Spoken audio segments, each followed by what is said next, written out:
दोस्तों ये एक बहुत ही खतरनाक टाइप की एक्शन रोमांस और लड़ाई वाली स्टोरी है। मतलब इसमें कोई नॉर्मल लड़की नहीं है। इसमें जो हमारी लड़की है वो लड़कों के ऊपर भी भारी पड़ती है और काफ़ी ज़्यादा मतलब मज़ा आ जाएगा। जैसे जैसे स्टोरी आगे बढ़ेगी तो आपको देखने में एकदम खतरनाक मज़ा आ जाएगा, तो बने रहना।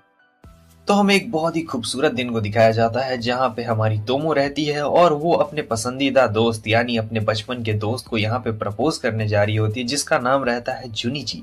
तो यहाँ पे वो कहती है कि मैं तुम्हें बचपन से ही पसंद करती हूँ, लेकिन आज मैं अपनी दिल की बात कहती हूँ कि मैं तुम्हें पसंद करती हूँ।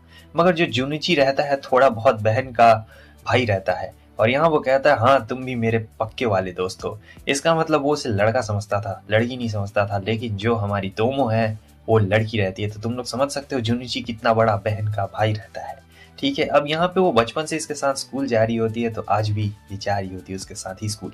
फिर हमें पहले के सीन को दिखाया जाता है जहाँ पे वो यहाँ पहले ये लोग अलग अलग स्कूल में जाते थे, लेकिन फिर बाद में ये लोग एक ही स्कूल में मिल जाते हैं और अब देखो साथ में जाना पड़ रहा है। और ये समझता था कि भाई लड़का इसलिए उसका पिछवाड़े पे मार दिया तो ये उसके पेट पे मार देती है, और बता नहीं रही होती है भाई बहुत ज्यादा, लेकिन शर्मा भी रही होती है। उसके नेक्स्ट सीन में हमें दिखाया जाता है ये अपनी दोस्त मीजू के साथ रहती है। तो मीजू यहाँ पे कहती है कि जाहिर सी बात है वो तुम्हें बचपन से लड़का समझता आया है और कभी भी तुम्हें लड़की नहीं समझेगा। यहाँ तक कि मैं भी तुम्हें लड़की नहीं समझती हूँ, क्योंकि बचपन में तुम घर घर नहीं खेलती थी। बचपन में तुम लड़कों वाले गेम खेलती थी, जैसे कि पावर रेंजर्स वैसे वाले गेम खेलती थी, चोर पुलिस वैसे वाले गेम खेलती थी। तुम कभी किट किट नहीं खेलती थी, ना ही बारबी डॉल के साथ खेलती थी। तुम तो हमेशा लड़कों के साथ ही खेलती थी और लड़कों वाले ही गेम खेलती थी और कपड़े भी वैसे ही पहनती थी। तो जाहिर सी बात है कि वो तुम्हें लड़का ही समझेगा, कोई भी तुम्हें लड़का ही समझता है, क्योंकि तुम लड़की जैसी दिखती नहीं हो। लड़की जैसा अगर दिखना है, चाहना है, तो थोड़ा सा मतलब चाल चलन में अपना थोड़ा टेढ़ापन लाओ। मेरा मतलब इधर उधर ऐसे ऐसे करो तब ना होगा। तो यहाँ पे ये जा रही होती है जहाँ पे ये काफी सॉफ्ट बोल रही होती है। तो जूनिची कहता है कि ऐसे बुढ़ऊ जैसा क्या बोल रही है। तब यहाँ पे उसे काफी ज्यादा बुरा लग जाता है तोमो को, और कहती है कि तुम। फिर दोनों में लड़ाई हो जाती है। वो कॉलर पकड़ लेता है और यहाँ पे देती है उसके मुंह पे एक जोरदार पंच। आगे हम देखते हैं कि उसके डैड कहते हैं कि ये तुम्हारे मुंह पे क्या हुआ। तोमो बताती है कि मेरी जुनिची के साथ लड़ाई होगी। उसके डैड कहते हैं तो तुमने उसे मारा। वो कहती है कि मैं उसे कैसे मार पाती, वो मुझसे ज्यादा स्ट्रांग है और वैसे भी वो आप ही का तो स्टूडेंट है। लेकिन उसके डैड कहते हैं कि बेवकूफ कहेगी, तुम उससे हार के आ गई, तुम दोनों मेरे ही स्टूडेंट हो। और पूरे कराटे क्लब में यही एक अकेली फीमेल मेंबर रहती है, बाकी सब मेल रहते हैं, लेकिन सभी मेल के ऊपर ये अकेले भारी पड़ जाती है, क्योंकि इसके डैड जो है कराटे एक्सपर्ट है और जैसा बाप है वैसी बेटी भी है, ये भी कराटे एक्सपर्ट है। तो दोनों का मतलब कुछ मेल ही नहीं है। दोनों खतरनाक यहाँ पे लड़ाई हो रही होती है और अगले दिन वापस से मतलब वही दोस्त वाला होते हैं, तो वो वहां पे माफी मांगने के लिए आता है। कहता है मेरे प्यारे दोस्त, लेकिन तुमने शुरू किया था ना, आओ मैं तुम्हें गुदगुदी कर देता हूँ। तो वो फिर से उसे मारती है और कहती है बेवकूफ कहीं का, एक नंबर का ये गधा है, इसका कुछ भी नहीं हो सकता है। लेकिन यहाँ पे जो हमारा जुनूची है वो थोड़ा सा बोलता है तो बेचारी को यहाँ पे शर्म आ जाती है, लेकिन वो उसे लड़का ही मानता है। ठीक है, देखो कैसे कर रहा है। आगे हम देखते हैं कि ये बैठी ही रहती है मीजू के साथ में। मीजू कहती तुम आती जाती उसके साथ और लंच मेरे साथ करती हो। तो वो बोलती है कि अगर कोई लड़की लड़का साथ में अगर लंच करते हैं तो लोग उनके बारे में अफवाह फैला देते हैं ना कि वो वाला रिलेशनशिप चल रहा है। तो मैं ऐसा कुछ भी नहीं चाहती हूँ। लेकिन जो मीजू रहती है कहती है कि ठीक है तुम नहीं चाहती हो, लेकिन मैं तो चाहती हूँ कि तुम दोनों अच्छे से कपल बन जाओ, इसलिए हम लोग चलेंगे, हम लोग जुनूची के साथ चलेंगे लंच करने के लिए। तो वो कहती तुम पक्का सीरियस तो नहीं ना हो, लेकिन वो तो यहाँ जा रही थी।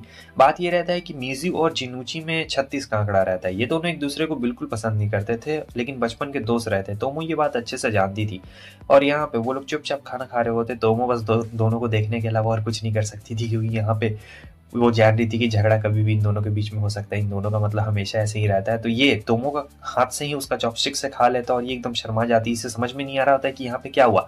देखो तोमो भले ही कितना भी मर्दाना क्यों ना हो, लड़की रहती फिर भी, मगर अंदर से ये है तो आखिर एक प्यारी सी लड़की है। तो बेचारी बहुत ज्यादा शर्मा गई थी। बाद में हम देखते हैं कि जुनुची का एक दोस्त आता है जिसका नाम तात्सुमी रहता है, जो पूछ रहा होता है कि क्या तुमने तोमो के साथ वो सब किया, तुमने उसके साथ वो सब गेम खेला क्या। अब यहाँ पे जुनुची समझ रहा होता है कि वो कराटे के बारे में बात कर रहा है, क्योंकि वो और तोमो तो बचपन से ही कराटे करते आ रहे हैं। तो वो कह देता है कि हाँ हमने ऐसे ऐसे किया, हमने वैसे वैसे किया और वैसे वैसे भी किया। तो अब यहाँ पे तात्सुमी गलत समझ लेता है और फिर बोलने लगता है अच्छा। मीजू जाके बाद में बताती है तोमो को कि देखो वो लोग गलत समझ रहे हैं, मतलब ऐसे वैसे वैसे वैसे वो उसने समझ लिया है। तोमो गुस्से में जाती है और फिर मारना शुरू कर देती है भाई उसे बहुत बुरी तरीके से। आगे हम देखते हैं कि ये तात्सुमी के पास में जाती है और बोलती है तुमने गलत समझ लिया, असल में जुनुची तुम्हें कराटे के बारे में बता रहा था, लेकिन तुम कुछ और ही समझ रहे थे। वो हड्डी तोड़ने की बात कर रहा था और तुम सोच रहे थे कि बेड तोड़ दिया उसने। नहीं, ऐसा बिल्कुल भी नहीं है। तो तात्सुमी कहता है अच्छा वैसे वो इतनी प्यारी लड़की है फिर भी उसने उसके साथ अभी तक कुछ भी नहीं किया, बहुत ही ज़्यादा बुरा हुआ। लेकिन मैं चाहूँ तो। लेकिन वो कहती है कि तुम इन दोनों को कब से जानते हो? हाँ, उनसे दूर ही रहो वरना मैं तुम्हारी हड्डी पसली तोड़ दूंगी, जो कि शायद तोमो ना तोड़े। बाद में हम देखते हैं कि बारिश हो रही होती है, दोनों खड़े रहते हैं लेकिन दोनों में 36 का आंकड़ा रहता है, बात ही नहीं कर रहे होते हैं। तो दोनों का एक ही कहना था कि मेरा छाता तो आ जाएगा, तुम अपना देख लो। अब दोनों का छाता मैं बता दूं कि तोमो ही को ये लोग कह रहे होते हैं, मगर दोनों में एकदम घमासान यहाँ पे कुछ एकदम बातचीत एकदम छिड़ रही होती है, जहाँ पे वो उसे चिढ़ा रही होती है और ये भी गुस्से में बोल रहा होता है, जहाँ वो बोलता है कि हम लोग बचपन में अच्छे दोस्त थे। लेकिन तुम्हें पता है दोस्ती हमारी कहाँ पे टूटी है? बचपन में जब भी हम लोग किसी मुसीबत में फंसते थे तो तुम मुझे और तोमो को ही सारा काम करवाती थी। जब भी कोई हमें डांटता था तब मैं और तोमो ही फंसते थे, तुम तो हमेशा भाग जाती थी चतुराई के साथ, और यही तुम्हारी बहुत बड़ी प्रॉब्लम है। लेकिन यहाँ पे मीजू को अब बुरा लग जाता है, तो मीजू भी यहाँ पे उसे टोन मारने के लिए ये कह देती है कि मान लो अगर तोमो का कोई बॉयफ्रेंड बन जाता है तो वो तो तुम्हारे साथ नहीं रहेगी ना, तुम्हें तो बहुत ज्यादा तब बुरा लगेगा। यहाँ पे वो थोड़ा सा मतलब बढ़ा चढ़ा के ऐसे थोड़ा बोल रही होती है कि मान लो उसका बॉयफ्रेंड बन गया तब तो तेरा खेल खत्म हो जाएगा बाबू, तब तो तुम कुछ भी नहीं कर पाओगे। तो अब इस बात को सुन के उसे गुस्सा आता है, वो उसे बारिश में ऐसे धक्का मार देता है। आगे हम देखते हैं कि तोमो वहाँ उतनी देर में आ गई थी और कह रही थी कि अरे तुम दोनों यहाँ पर मतलब ऐसे क्या कर रहे हो, और वो कहते कि हम लोग छाता भूल गए। अब समझ नहीं आ रहा था कि भाई अगर छाता दे तो दे किसे, किसके साथ चला जाए और किसके साथ ना चला जाए। तो मीजू कह रही होती है कि तुम इस जुनूची के साथ में जाओ, ठीक है। लेकिन तोमो को कुछ समझ नहीं आ रहा था, वो काफी घबरा रही थी कि यार मैं एक लड़के के साथ कैसे, हाँ मतलब मानती हूँ कि मैं आती हूँ लेकिन एक ही छाते के अंदर हम लोग कैसे। वो कहती है कि तुम जाती हो या फिर नहीं जाती हो। तो अब बाद में ये जा रही होती है लेकिन थोड़ा सा साइड हट रही होती है, क्योंकि है तो कितनी भी तो एक लड़की ही है ना। तो यहाँ पे वो भीगते भीगते जा रही होती है, तो वो कह रहा होता है कि आ जाओ छाते के अंदर में, मगर वो कहती है कि नहीं नहीं, मैं प्रैक्टिस करके आई हूँ ना, तो मैं नहीं आऊंगी, मुझ में से बहुत गंदी सी स्मेल आ रही है, प्रैक्टिस से पसीने की बदबू आ रही है, इसलिए तुम मुझसे थोड़ा दूर रहो तो यही तुम्हारे लिए बेहतर रहेगा। मगर जुनिची रहता है थोड़ा बहन का भाई, तो यहाँ पे आ जाता है, उसे सूंघने लगता है और कहता है कि नहीं भाई, तुम तो बहुत ज्यादा मतलब अच्छा महक रही हो। अब इसके बाद क्या होता है कि वो तुरंत ही वहां से भागने लगती है। आगे हमें दिखाया जाता है कि तात्सुमी वहां पे आ जाता है मीजू को छाता ऑफर करने के लिए, मगर मीजू बहुत तेज तर्रार रहती है, वो इसे ही गधा बना के इसका ही छाता लेके चली जाती है। फिर बाद में आता है जुनूची उसे रोकता है, लेकिन जुनूची की नजर कहीं और पड़ जाती है उसके तरबूजों पे, तो वही भाग जाता है उसे छाता देकर। तोमो को कुछ समझ नहीं आता। आगे हम देखते हैं कि तोमो यहाँ पे अपने कराटे की प्रैक्टिस कर रही होती है, इसके साथ कोई लड़ना ही नहीं चाहता था, क्योंकि ये जब मारती है ना तो सामने वाला लड़ ही नहीं पाता है। लेकिन यहाँ पे एक बंदा रहता है जिसका नाम रहता है मिसाकी। तो मिसाकी जो रहता है बड़ा ही काम का बंदा रहता है। यहाँ पे उसे इतनी बुरी तरीके से उसने मारा लेकिन फिर भी वो बुरा नहीं मानता है। असल में कोई तोमो के साथ लड़ना नहीं चाहता था और कोई तो उससे बात भी नहीं करता था, क्योंकि ये लड़कियों पे तो ऐसे ही भारी पड़ती है और लड़कों पे भी भारी पड़ती है। इसका ट्रेनिंग इतना ज्यादा खतरनाक दिया गया है। मगर जो यहाँ पे हमारा मिसाकी रहता है वो उसकी तारीफ कर रहा होता है, कहता है कि नहीं मैडम ऐसा नहीं है। मिसाकी से काफी ज्यादा एडमायर करता था, ठीक है, बहुत ज्यादा एडमायर करता था कि मतलब वो एकदम इसके लिए गुरु की तरह है, जैसे कुछ लोग कैसे अपने गुरु के लिए क्या क्या कर देते हैं वैसे ही। और ये तारीफ करता है तो तोमो खुश हो जाती है कि भाई पहली बार किसी लड़के ने मेरी तारीफ की है, इतने सालों में किसी ने भी मेरी तारीफ नहीं की है। और काफी ज्यादा मतलब एकदम क्लोज आ जाते हैं, हालांकि कोई वैसी वाली फीलिंग्स नहीं रहती है। और पता है इसने कहाँ पे देख लिया था अभी, इसने वहीं पे देखा था जहाँ पे जुनूची ने देखा था, मतलब वही तरबूजे तो उसे दिख रहे होते हैं, लेकिन फिर भी बंदा इतनी एक्टिंग कर रहा होता है कि तोमो कुछ समझ ही नहीं पाती है कि आखिर इतनी देर में क्या क्या हो गया है। और कहता है कि मैं आपको काफ़ी एडमायर करता हूँ, चलिए हम दोनों मतलब साथ में ऐसे टाइम स्पेंड कर रहे होते हैं। वो लोग और लड़कियां देख रही होती है, मतलब यहाँ पे लड़कियां मिसाकी को देख रही होती है, बंदा क्यूट रहता है, लेकिन तोमो को वो लोग देख लेती है। अब लड़कियों को आ जाता है गुस्सा कि भाई ये लड़की क्या कर रही है उस क्यूट से बंदे के साथ में। तो उसके बाद अब यहाँ पे हमारी जो मीजू रहती है वो जाके बोल रही होती है कि वाह वाह, मैंने तो देखा है तोमो को किसी और लड़के के साथ में, मुझे लगता है कि अब वो दिन ज्यादा दूर नहीं जब उसका एक प्यारा सा बॉयफ्रेंड होगा और तुम बस कुछ नहीं एक पालतू कुत्ते की तरह उसके पीछे पीछे दुम हिला के घूमते रहोगे। क्यों, क्या होता है? अब मीजू की ये बात सुन के वो उसका रिबन निकालता है और फेंक देता है। आगे हम देखते हैं कि तोमो आ चुकी रहती है इसके साथ में बैठने के लिए ऐसे ही, तो जहाँ पे जुनिची बोल रहा होता है कि मान लो अगर मीजू का कोई बॉयफ्रेंड बन जाता है, जो कि नहीं होने वाला लेकिन मान लो, तो तुम्हें मतलब कैसा एहसास होगा, तुम्हें कैसा लगेगा? तब वो कहती है कि अच्छा हाँ, वैसे तो ये काफ़ी ज़्यादा अनप्रिडिक्टेबल बात है, मगर अगर मान लेते हैं कि उसका अगर बॉयफ्रेंड बन भी जाता है तो मुझे मतलब थोड़ा सा बुरा लगेगा, लेकिन अपने दोस्त के लिए तो अच्छा लगेगा कि कम से कम वो तो खुश है, लेकिन मैं थोड़ा सा दुखी हो जाऊंगी, लेकिन कोई बड़ी बात नहीं है। बाद में हम देखते हैं कि तोमो यहाँ पे आराम से जूस पी रही होती है, तो उतनी ही देर में दोनों लड़कियां आ जाती है और दोनों का टोन एकदम लड़ने वाला टोन होता है, ठीक है। तो अब यहाँ पे दोनों तोमो को ये बोलते हैं कि हमसे मिलने के लिए आओ, स्कूल खत्म हो जाएगा तब शाम में मिलने के लिए आना। और यहाँ पे तोमो कहती है कि अच्छा ऐसा, अब तोमो देखिए बोल रही होती है कि अच्छा ठीक है मैं आ जाऊंगी। और फिर जब वो पूछती है अपने क्लासमेट से तोमो के बारे में, तो वो लोग कहती है कि तोमो से लड़ना मत, अगर लड़ोगी तो जिंदगी भर के लिए लड़ नहीं पाओगी।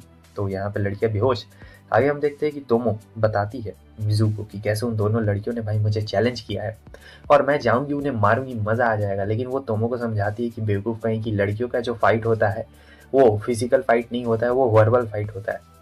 तो तुम्हें उनसे मुक्का-मुक्का नहीं लड़ना है, तुम्हें उनसे बस बात करना है, ठीक है? बतियाना है तुम्हें, अगर तुम उन्हें मारोगी तो वो मारी जाएँगी, इसीलिए तुम्हें बिल्कुल भी हाथ नहीं उठाना उन दोनों के ऊपर। आगे हम देखते हैं कि तोमो लड़ने के लिए चली गई रहती है और वो दोनों लड़कियाँ इतनी ज़्यादा डरी हुई रहती है कि कभी भी पैंट गीली हो सकती थी, मगर पैंट गीली होती नहीं है। यहाँ पे दोनों इतनी ज़्यादा डर गई रहती है और सोच रही होती है कि हमें सोच समझ के बोलना पड़ेगा वरना ये तो हमें मार ही देगी। तब ये बोलती है कि हमें उस लड़के के बारे में जानना है जो मिसाकी है। तब तोमो कहती है अच्छा तुम्हें उसके बारे में जानना है, अच्छा हाँ, फिर वो बताना शुरू कर देती है। तो तुम लोग को मेरे से रिलेशनशिप एडवाइस चाहिए थी, कोई बात नहीं, मैं तुम लोग को रिलेशनशिप एडवाइस दूंगी। तोमो का ये बिहेवियर देख के दोनों लड़कियां हैरान हो जाती है कि ये लड़का है कि लड़की है, कि भाई ये आखिर है तो है क्या। बाद में हम देखते हैं कि आती है मिज़ू के पास में, उसे बता रही होती है सारी बातें और वो दोनों लड़कियां भी देख रही होती है। तब तक जुनुची वहां पे आ चुका रहता है और उसे ऐसा करता देख और वो दोनों लड़कियां भी समझ जाती कि ये पक्का लड़की है, हाँ मतलब कोई लड़का नहीं है। लेकिन यहाँ तोमो से हमें बस के सीन को दिखाया जाता है जहाँ तोमो और जुनुची दोनों पहुंचे थे, मगर जुनुची ने यहाँ पे पहले सीट रख ली रहती है। तो यहाँ पे तोमो को सीट नहीं मिलती और वो बैठने में भी अनकंफर्टेबल महसूस कर रही थी, मगर जुनुची कहता है कि आ जाओ, क्योंकि वो उसे लड़की नहीं मानता था, लड़के जैसा ही मानता था। तो यहाँ पे वो एकदम पास में बैठे हुए रहते हैं, दोनों का हाथ चिपक रहा होता है, मगर जुनुची को कोई प्रॉब्लम नहीं था क्योंकि तोमो उसके लिए एक लड़का था, लड़की थोड़ी थी। तो वो थोड़ा सा साइड हट जाती है और कहती है कि मुझे मतलब वो थोड़ा सा अनकंफर्टेबल लग रहा है। ऐसा नहीं बोलती है, बोलती है कि मैं ऐसे खड़ी ही ठीक हूँ। तो ऐसे ही चुपचाप वो लोग जा रहे होते हैं खड़े खड़े और सोच रही होती है कि ये मुझे पता नहीं कब लड़की मानेगा। तब तक एक ठरकी बुढ़ऊ आता है जो कि उसके बम को छूने लगता है। अब यहाँ पे इसका मन तो कर रहा था कि मार के बुढ़ऊ का दांत तोड़ दे, मगर जुनूची आगे रहता है और वो जुनूची के आगे ये सब नहीं दिखाना चाहती थी कि वो इतनी ज्यादा लड़ाकू है। लड़ाकू नहीं है, मतलब सेल्फ डिफेंस काफी ज्यादा बढ़िया रहता है, लेकिन दिखाना नहीं चाहती थी। अब जो जुनूची रहता है देखता है कि यार ये ऐसे क्यों हंस रही है और फिर जाके बुढ़ऊ को पकड़ लेता है। उसके बाद वो उसे पुलिस स्टेशन में भी दे देता है। और अब यहाँ पे वो उसे बोलता है कि मैं नहीं चाहता हूँ कि तुम स्कर्ट पहनो, तुम चाहती तो लेगिंग्स भी पहन के आओ। फिर ये बात जाके मीजू को बता रही होती है, तो मीजू कहती है कि तुम ठीक तो हो ना, उस ठरकी बुड्ढे को तुम लोगों ने संभाल लिया ना। तो वो कहती है कि हाँ, जुनूची ने उसे संभाल लिया और वो उसे पुलिस स्टेशन में दे के आ गया। और ये भी बता रही होती है कि उसने मुझसे ये कहा है कि मैं स्कर्ट ना पहनूं, ऐसी छोटी छोटी स्कर्ट, क्योंकि लड़कियां शायद इतनी छोटी स्कर्ट नहीं पहनती, थोड़ी लंबी वाली स्कर्ट पहनती है और लेगिंग्स भी पहन सकती है, लेकिन वो तो मार देती है भाई उसके मुंह पे एक चेहरा। और फिर मीजू यहाँ पे कह रही होती है कि शायद हो सकता है कि वो तुम्हें लड़की की तरह ट्रीट कर रहा हो या फिर लड़कियों की तरह देख रहा हो, क्योंकि कोई भी लड़की यार ऐसे स्कर्ट नहीं पहनती है। और तोमो कह रही होती कैसे स्कर्ट नहीं पहनती, पहनती तो है मगर इतना छोटा नहीं पहनती, और ऊपर से तुमने स्कर्ट के अंदर वो जो पैंट पहना हुआ है उसी से तुम बची हुई हो। क्या कहती हो तुम, अगर तुम वो पैंट उतार दो तो क्या तुम ऐसे फ्रीली चल पाओगी। तो यहाँ पे तोमो को काफी ज्यादा शर्म आ रही होती है कि भाई वो क्या बोले, चाहे तो लेगिंग्स भी पहन सकती थी। लेकिन यहाँ पे मिसुहा उसका मजाक उड़ा रही होती, कह रही होती कि एक बार अपना वो पैंट उतार दो, उसके बाद देखो आखिर खेला क्या होता है, सारे लड़के तुम्हारी तरफ अट्रैक्ट हो जाएंगे। मगर तोमो को शर्म आ रही होती है और कह रही होती कि इससे तो वो दिख जाएगा, मगर मिसु कहती है इससे वही दिखेगा जो जुनूची जाता है। चलो देखते हैं कि आखिर क्या होता है। बाद में हम देखते हैं कि वो जाती है जुनूची के पास में और कहती है कि अरे तुम दोनों के बीच में लड़ाई हुई है ना, तो तुम ऐसे मुंह फुला क्यों जा रहे हो, जाओ उसके साथ जाओ, घर जाओ। मगर जुनूची के यहाँ पे बिल्कुल भी इंटरेस्ट नहीं रहता है, क्योंकि तोमो से ऐसी भी लड़ाई होती रहती है हमेशा उसके बचपन से। तो वो कहती है कि वो तुम्हें बुला रही है। तब ये काफी खुश हो गया था और कहता है कि आखिर कहाँ पे बुला रही है, कहाँ पे बुला रही है। वो चला जाता है और यहाँ पे तोमो रहती है, मगर तोमो ने इस बार पैंट नहीं पहना हुआ रहता और स्कर्ट काफी ज्यादा छोटा रहता है। तो जुनूची यहाँ पे अपने होश संभाल ही नहीं पा रहा होता है। तोमो सोच रही होती है कि आखिर इसे क्या हो गया, मतलब ये ऐसे क्यों बिहेव कर रहा है जैसे कि कुछ हो गया हो। लेकिन जो जुनूची रहता है वो तो भाई उसकी तरफ देख ही नहीं रहा होता है। तोमो पूरा बात करने की कोशिश कर रही होती है मगर ये देख नहीं रहा होता है, क्योंकि इसका ध्यान तो कहीं और रहता है। और अब वो सोचती है क्या हुआ, लेकिन जाके ये सीधे पुलिस से टकरा जाता है। और जब बस में भी ये लोग रहते हैं तो जुनूची सोच रहा होता है कि यार सब लोग तोमो को ही देख रहे हैं, तो वो थोड़ा प्रोटेक्टिव हो जाता है, क्योंकि उसे अच्छा नहीं लग रहा था कि कोई भी तोमो को ऐसे देखे। और तोमो ने भी पैंट नहीं पहना हुआ था। तो अब यहाँ पे फाइनली वो लोग आ चुके रहते हैं, तो तोमो हवा चलती है तो भाई थोड़ा सा स्कर्ट उड़ जाता है। तो तोमो यहाँ पे कह रही होती है कि तुम इतना अजीब व्यवहार क्यों कर रहे हो, रुक जाओ। उसके बाद वो बता रहा होता है कि देखो मैं तुम्हारा फ्रेंड हूँ, मुझे कोई हक नहीं है कि मैं तुम्हारे कपड़ों पे कोई कमेंट करूँ या फिर तुम्हें बताऊं कि आखिर तुम्हें क्या पहनना चाहिए। मगर यार जब तुम ये इतने ज्यादा छोटा स्कर्ट पहन रही हो, फिर वो बताने लगता है। तो तोमो को यहाँ लगता है कि अरे वाह क्या बात है, ट्रिक काम कर गई, जुनूची मेरे बारे में केयर करता है, क्योंकि आज से पहले इसने कभी भी मुझसे ऐसी बात नहीं की थी, ये मेरी बहुत ज्यादा केयर करता है, तब तो काफी ज्यादा अच्छी बात है। फिर वो जाती है और जाके मिजुआ को वो सारी बातें बता रही होती है कि कैसे कैसे क्या क्या बात हुई। मिजुआ कहती है कि वाह ये तो बहुत ही ज्यादा बढ़िया बात हुई। अब पता नहीं मिजुआ इन दोनों के बीच में आग लगाना चाहती थी या फिर क्या। वो चली जाती है इसके पास में और फिर जो जुनूची रहता है उससे बोल रही होती है, उसे टीज करती है, तो वो उसके माथे पे ऐसे मारता है। और फिर बाद में हम देखते हैं कि वो जाता है तोमो के पास में और वापस से उससे वैसा ही लड़कों वाला व्यवहार करने लगता है जैसा पहले था। हालांकि ये देख के मिजुआ थोड़ी सी खुश भी रहती है, क्योंकि तोमो खुश रहती है इसलिए मिजुआ भी यहाँ पे खुश रहती है। तो सोचे दोस्ती काफी अच्छी है इनकी। आगे हमें कैरोल को दिखाया जाता है और ये स्कूल की सबसे फेमस और खूबसूरत लड़की रहती है। तोमो कहती है कि भाई इसमें ऐसा क्या है जो मुझ में नहीं है। तो वो बताती है कि तुम में बहुत कुछ है जो उसमें नहीं है, वो बहुत ज्यादा सॉफ्ट है और तुम बहुत ज्यादा हार्श हो, वो लड़ाकू नहीं है, तुम बहुत ज्यादा लड़ाकू हो। और सबसे पहली बात तो तुम्हारे हाथ में ये जो डंबल है ना, तुम उसे नीचे करो, ठीक है, क्योंकि कोई लड़कियां डंबल उठा के पूरे स्कूल में नहीं घुमा करती है तुम्हारे जैसी, ठीक है। वो काफी सॉफ्ट है, फेमिनिन एनर्जी है, तुम्हारा बहुत मैस्कुलिन एनर्जी है, तुम लड़कों को अट्रैक्ट करोगी, मतलब करोगी, लेकिन मेरे जैसा लड़का, भाई मेरे जैसा लड़का तो तुम के लिए अपनी जान दे दे। इस कैरल में ऐसा क्या रखा हुआ है, तोमो में ही जो बात है, तुम लोग समझ रहे हो ना, मैं बोलना नहीं चाहता हूँ, वो वाला इशू है मुझे, वो वाला। ठीक है। और फिर इसके बाद तोमो पूछती है तो मुझे क्या करना चाहिए। तो अब यहाँ पे ये सोचते सोचते जारी होती है भाई कि क्या करूँ उसका, क्या करूँ उसका। तो उतनी देर में कैरोल के साथ वो दिख जाता है, मिसाकी। और फिर वो कहती है कि तुम दोनों मतलब क्या। तो वो बोलते हैं कि अच्छा ये मेरी फियांसे है। तो ये सुन के वो और भी ज्यादा हैरान हो जाती है, क्या ये तुम्हारा फियांसे है, मतलब समझ में नहीं आ रहा, तुम दोनों शादी कब कर लिए। तब बताता है कि बचपन में हमने किया था, लेकिन अब असल जिंदगी में भी हम लोग करेंगे, जरूर करेंगे, थोड़ा सा एज कम है लेकिन बाद में एज हो जाएगा ना तब किया जाएगा। तो ये सुन के तोमो एकदम हैरान हो चुकी रहती है और मिसाकी से पूछती है कि ये तोमो। और तोमो का यहाँ पे वो मजाक उड़ाने लगती है कि भाई तुम बिल्कुल लड़के जैसे हो, तुम लड़की तो लगी नहीं रही हो। तो यहाँ पे तोमो को बहुत गुस्सा आता है और वो बोल रही होती है कि मैं एक लड़की हूँ, हर एंगल से मैं लड़की हूँ, कोई लड़का नहीं हूँ। लेकिन कोई भी यहाँ पे उसे लड़की नहीं मानता था, ठीक है। और यहाँ कैरोल मजाक उड़ा रही होती है तो तोमो को बहुत ज्यादा गुस्सा आ रहा होता है। मिसाकी भाई शांत रहता है, क्योंकि मिसाकी तोमो को एडमायर करता था, लेकिन अब जो कैरोल है वो तो उसकी वाइफ होने वाली थी, फ्यूचर वाली। तो आराम से बस भाई वो उन दोनों के बीच में गहरा होता है कि अरे आराम से। मगर तुमको तो यहाँ पे पारा चढ़ चुका रहता है, क्योंकि वो जो कैरोल है बार बार उसे टीज कर रही होती है कि तुम लड़की जैसी नहीं लगती हो, तुम तो पूरे एकदम लड़के हो। और फिर उसके बाद इतना ही नहीं रुकती है, वो उसके गाल पे भी पोक करना शुरू करती है। मिसाकी उसे मना करता है, मगर कैरोल कहाँ मानने वाली थी। तोमो को मन कर रहा था मार के मुंह तोड़ दिया जाए। बाद में हमें दिखाया जाता है कि वो हर दिन आती है, उसे टीज करती है, हर पीरियड में आती है, उसे टीज करती है। उसे समझ में नहीं आता है कि आखिर इस कैरोल को मुझसे चाहिए क्या।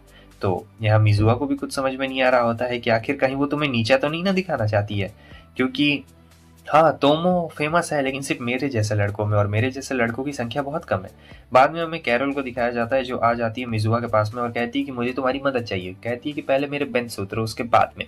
तो यहाँ पे उसे मदद चाहिए रहती है क्योंकि उसे तोमो को हराना है। अब तोमो को किस लिए हराना है ये तो नहीं पता रहता है, मगर मिजुआ कहती है कि देखो तुम बहुत ही गलत पर्सन के पास आई हो ना, मैं तुम्हें तोमो के बारे में कुछ बताऊंगी और तुम उसे हराना चाहती हो, क्या करना चाहती हो, मुझे इससे कोई फर्क नहीं पड़ता है, मैं तुम्हें कुछ भी नहीं बताने वाली हूँ। मगर कैरोल कहती है कि अगर तुम बताओगी तो मैं तुम्हें बहुत ही ज्यादा टेस्टी केक खिलाने वाली हूँ, बताओ इसके बारे में तुम्हारा क्या इरादा है।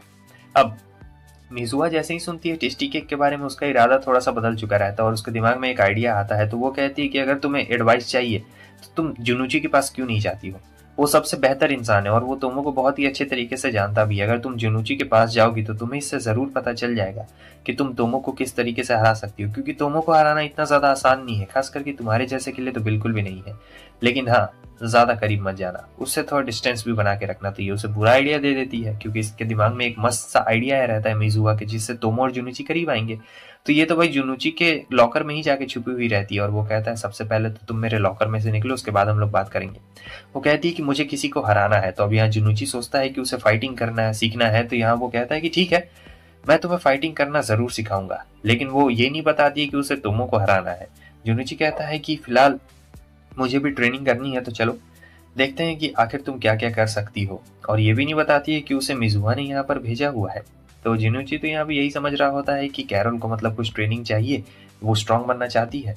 तो वो पूछता है कि आखिर तुम क्या क्या कर सकती हो। तो वो बताती है और कहता है कि मारो, लेकिन वो तो सीधे इसके मुंह पे ही मार देती है, हाथ पे मारना था। बाद में वो बोल रहा होता है कि चलो देखते हैं, तुम अभी एक बिल्ली हो लेकिन मैं तुम्हें एक भालू बना दूंगा जिससे तुम सबसे लड़ पाओगी। तो चलो ट्रेनिंग के लिए चलो चलते हैं। तो वो क्लास से उसे बार बार बुलाता था और ये देख के तुम एकदम हैरान होती है और कहती है कि तुमने देखा आखिर वो सब ये क्या है। मिजुआ कह रही होती है कि पता नहीं, शायद वो दोनों और भी ज्यादा क्लोज आ रहे थे। हालांकि ये सब मिजुआ का ही प्लान रहता है, क्योंकि मिजुआ चाहती थी कि इससे तोमो और ज्यादा क्लोज चले जाए जुनुची के। तो यहाँ पे तोमो का एकदम माथा फट रहा होता है, वो समझ नहीं पा रही होती कि क्या करिए जाए। आगे हम देखते हैं वो पूछता है कि आखिर तुम क्या मतलब दौड़ सकती हो। चलो दौड़ते हैं, लेकिन स्कूल के गेट तक जाने ही से इसका भाई थकावट हो जाता है, मतलब ये स्पोर्ट्स में अच्छी नहीं थी। लेकिन जो तोमो रहती है उसे तो आप पता ही है भाई, ये तो सबका खटिया खड़ी कर देती है। बाद में वो पूछता है कि आखिर तुम किस चीज़ में बढ़िया हो यार, मतलब तुम कुछ भी चीज़ बढ़िया नहीं कर पा रही हो। तो वो कहती है कि स्किपिंग में अच्छी हो। तो जब स्किपिंग कर रही होती है तो उसका दिख रहा होता है, तो ये भाई ऊपर कर लेता है अपना सर। तो वो आके देख लेती है कि आखिर ये लोग क्या कर रहे हैं दोनों मिलके। तोमो को बहुत गुस्सा आता है। कैरोल कहती है यही तो है मेरी अपोनेंट। तोमो को बहुत गुस्सा आता है कि क्या कहा तुमने। और जुनिची सोच रहा होता है कि इसे तो ये जिंदगी में भी नहीं हरा पाएगी। और ये सब मिजुहा का प्लान रहता है। ठीक है, मिजुहा मतलब इसे एक थर्ड व्हील की तरह इस्तेमाल कर रही होती है हमारे कैरोल को, ताकि जो तोमो और जुनुची है वो दोनों और भी ज्यादा क्लोज आ जाए। इसके बाद जो कैरोल रहती है कहती है कि तुम मेरी अपोनेंट नहीं हो, हाँ मेरा काम यहीं पे खत्म हुआ। तो वो मिजुआ के पास जाती है और कहती है कि चलो, मैंने तुम्हें केक खिलाने का वादा किया था ना। और ये बहुत अमीर रहती है तो ये इसे अपनी पर्सनल गाड़ी में लेके जा रही होती है, जिसमें भाई बहुत बॉडीगार्ड भी रहते हैं। और फिर वो उससे पूछती है कि क्या क्या तोमो मेरी दोस्त बनेगी। मिजुआ कहती है कि वो जरूर बनेगी। तो वो कहती है मगर तोमो को मैंने बहुत ज्यादा परेशान किया है, तुम्हें सचमुच ऐसा लगता है कि वो मेरी दोस्त बनेगी। मिजुआ कहती है कि देखो, वो बहुत ही मतलब मासूम टाइप की लड़की है, उसे कोई भी चढ़ा बढ़ा सकता है। तो वो तुम्हारी दोस्त बनेगी, लेकिन जब तक मैं हूं तब तक कुछ करने की कोशिश मत करना। तो वो तोमो के पास जाती है और कहती है क्या तुम मेरी दोस्त बनना चाहोगी, क्योंकि बचपन में जब भी ये किसी से दोस्ती करने गई है तब भाई सब इससे दूर हट गए हैं, अजीब इसे समझते थे, मगर ये अजीब है नहीं। तो तोमो यहाँ पे सोचती कि क्या दुश्मन से सीधे दोस्त, लेकिन वो हाँ कह देती, कहती कि हाँ क्यों नहीं, हम लोग दोनों जरूर दोस्त बनेंगे। तो कैरोल यहाँ पे काफी ज्यादा खुश हो जाती है और वो देखती इसे बिल्कुल एक एंजल की तरह, ये तो एंजल है। उसके बाद वो मीजू से भी पूछती कि आप मेरी दोस्त बनेंगी। देखा कितना अच्छा एक्टिंग है। तो मीजू कहती कि हाँ मैं जरूर दोस्त बनूंगी। उसके बाद तो भाई ये मीजू को ही परेशान किए जा रही होती है। और जो हमारे जुनुची और तोमो रहते कहते हैं कि भाई ये लड़की सही में बहुत ज्यादा ही अजीब है। और तोमो यहाँ पे पूछती है कि क्या तुम मीजू को पसंद करते हो। जुनुची कहता है कि ना, मीजू को कौन पसंद करेगा भाई, मीजू को मैं बिल्कुल नहीं पसंद करता हूँ। लेकिन गलती गलती में वो एक बात ये बोल देता है कि मिडिल स्कूल में हमने एक दूसरे को थोड़ी दिन के लिए डेट किया था। हालांकि उसे ये बात नहीं बोलनी थी तोमो के सामने, मगर उसने बोल दिया रहता है। और तोमो के एकदम होश उड़ गया रहते हैं, उसे समझ में नहीं आ रहा था कि क्या इन दोनों ने कब डेट कर लिया। हम तीनों तो बचपन से साथ ही में थे, लेकिन ये कब। तो यहाँ पे तोमो को बहुत ज्यादा बुरा लगता है कि यार बताओ, उसके जो दो प्यारे प्यारे दोस्त हैं उन्होंने इस सीक्रेट रिलेशनशिप रखा।